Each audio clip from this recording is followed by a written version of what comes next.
Assalomu alaykum. Bugun sizlar bilan birgalikda ISFT institutining Toshkentdagi 3 ta binosi bilan tanishamiz. Birinchi asosiy bino. Qani, ketdik. Kiraverishda sizni KPP kutib oladi. Bu yerda siz faqatgina ID bilan o'ta olasiz. Shunday ekan, IDingizni unutmang. Kiraverishingizda sizni o'ng tarafda reception, chap tarafda chill zona kutib oladi. Receptionda siz barcha savollaringizga javob topishingiz mumkin. Aytgancha, resepsionni yonida tibbiyot xonasi joylashgan.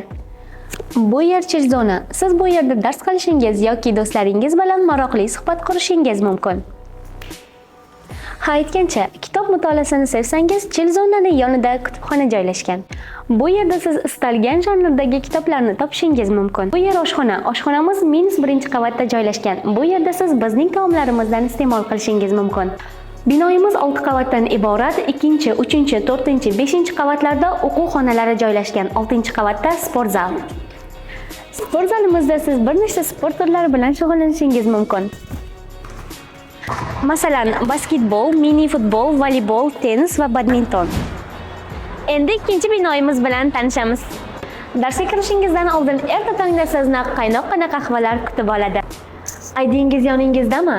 Chunki bu yerda ham birinchi binoyimizdagi kabi turniketlar mavjud. O'ng tarafga burilganingizda koridor bo'ylab kafedra xonalari joylashgan. Filologiya va ijtimoiy fanlar kafedrasi. Yo'lak bo'ylab o'ng tarafda reseption joylashgan. Bu yerda siz barcha savollaringizga javob topishingiz mumkin. Zinalar bo'ylab -1-qavatga tushganingizda leksiya xonalari joylashgan. Keling birgalikda ko'rib chiqamiz.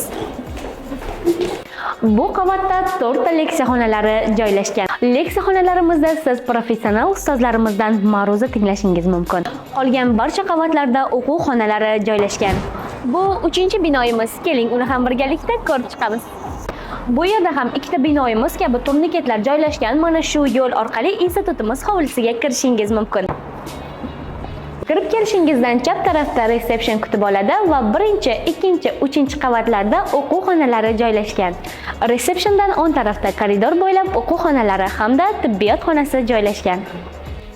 Keling, unda birgalikda ko'rib chiqamiz. Ko'rib turganingizdek, o'quv xonalari shinam va har taraflama qulay. Koridor oxirida tibbiyot xonasi joylashgan. Tibbiyot xonamizda barcha kerakli dori-darmonlar mavjud.